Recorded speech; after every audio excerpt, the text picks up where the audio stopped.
1964 film of the movie Black Like Me, James Whitmore became a black man overnight and discovered the ugliness of racism firsthand. Now, that premise reversed is the basis of a new comedy film called Soul Man, but as Tom New found out, the result this time is far from satisfying. The kindest thing I can say about this production is this. This movie doesn't have a lot of soul, man. Is something wrong, Mr. McGrady? Yeah, there may be a problem here. You know, when your mother rented this place for you, she never told me that your roommate was a, What? black. What? A black Negro. Mark?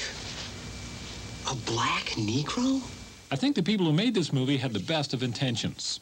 The idea here is to show racism as the ugly animal it is by poking fun at every racial stereotype you could imagine. What's left, though, has little to do with fun and a lot to do with ugly. Look, guys, I'm really not that good or anything. Well, there you go. He's not really that good. So why don't we take him? Because, in all fairness, we may have the stronger team here. Listen, scumbag. Guys, look, I'm not that good. Don't worry, Tom, neither is the movie. C. Thomas Howell plays a white guy who masquerades as a black guy to obtain a scholarship to law school. Once there, he discovers his new life has a dark side he hadn't anticipated. I just spent 18 hours in a jail cell on no formal charges, getting pulverized by drunken bigots. The rest of the movie has our confused hero stuck in a modern and offensive version of Black Like Me. Here's a partial list of people that this movie will offend.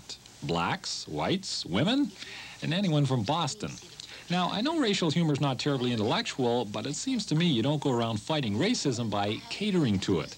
If the filmmakers want the audience to feel ashamed for laughing at racism, why have they made the targets of their self-righteousness so broad?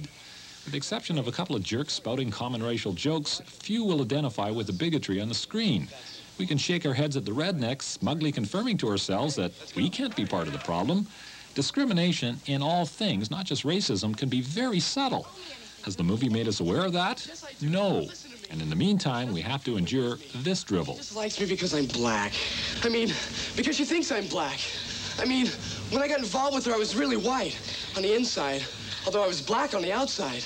But now a part of me is black on the inside, even though I'm white on the outside. I don't know. Maybe I'm sort of gray on the inside. Yeah, and I'm all pink and mushy. The two principals in this movie, Howell and Rae-Dawn Chong, are pretty good actors. This is one case, though, in which the script obviously looked better on paper than it does on the screen. They'll recover. This movie should be put down. Kids. Halfway through this movie, I was prepared to give it a 1 because at least the exposures were correct. But because the last half is 3 times better than the first, we'll go with that. On a scale of 1 to 10, Soul Man rates a 3. For Midday, I'm Tom.